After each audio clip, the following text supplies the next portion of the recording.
I am fast approaching the functional completion of my model railroad layout. This means that principal construction and detailing will be complete. So, where does the hobby go from here? Today, I'm going to talk about what you can do to keep growing in your model railroad journey after you've completed your layout. Hey, everybody, my name's Jimmy, drinking some good old fashioned Folgers today, and this is Coffee and Trains.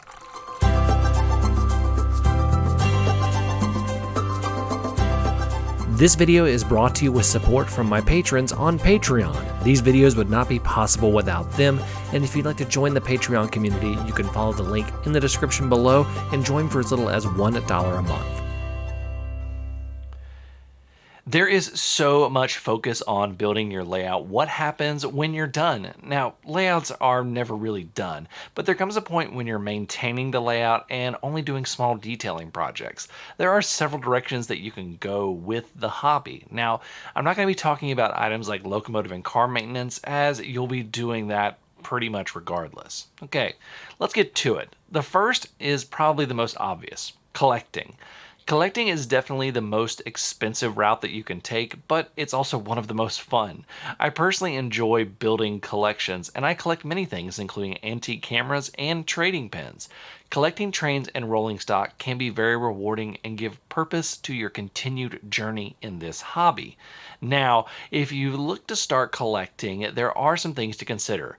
Model railroading is an absolutely massive hobby that's been around a long time, and there's been collectible items as long as the hobby has existed, especially when you're talking about Lionel and then even older, talking about Markland. It's been around a long time. So to begin, you may want to consider focusing on one thing. A couple of directions you can go on this is collecting a certain kind of locomotive or rolling stock. For example, I really love Alco RS locomotives like the RS 1, 2, and 3. I think they're such a great design and I love them, and I love their place in history. So I may start collecting there once I'm done here. Another thing you can do is try to build trains that are historically accurate. Now what I mean by this is if you're going to build a passenger train that's, say, like the poster back here, the 20th Century Limited, then you want to collect all the correct cars for when it ran, or if you're building freight trains with period correct cars and regional correct cars. Collecting is also a great reason to go to train shows. A lot of times, train shows are the only place to find certain items. The most recent one I went to had a ton of older Lionel equipment at a level that I had not seen in a long time. Collecting is definitely the way that most people continue in this hobby.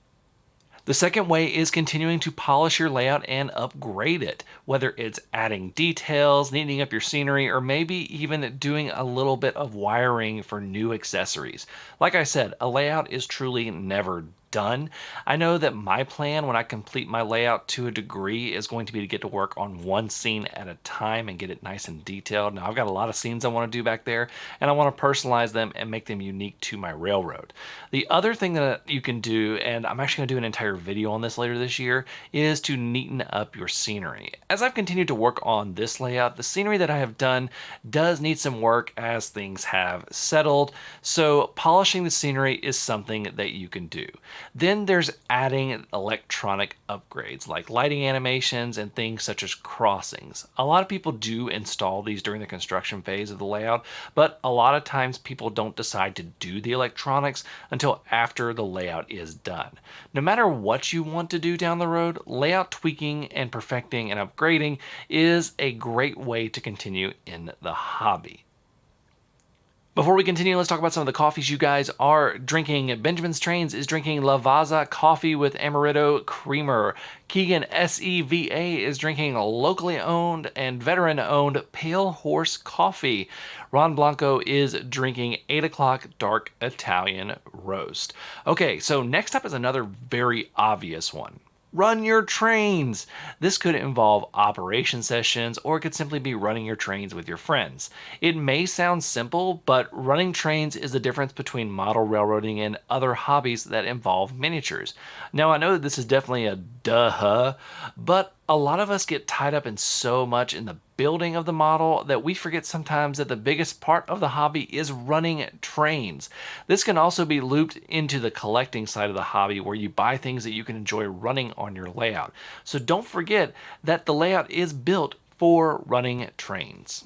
Okay, the one that we probably all think / dream about once we have a layout is expanding the layout. Now, the easiest way to expand is to build in planned potential areas of expansion into the layout. I have 2 turnouts that right now go nowhere, and they're specifically there for any expansions that I want to do.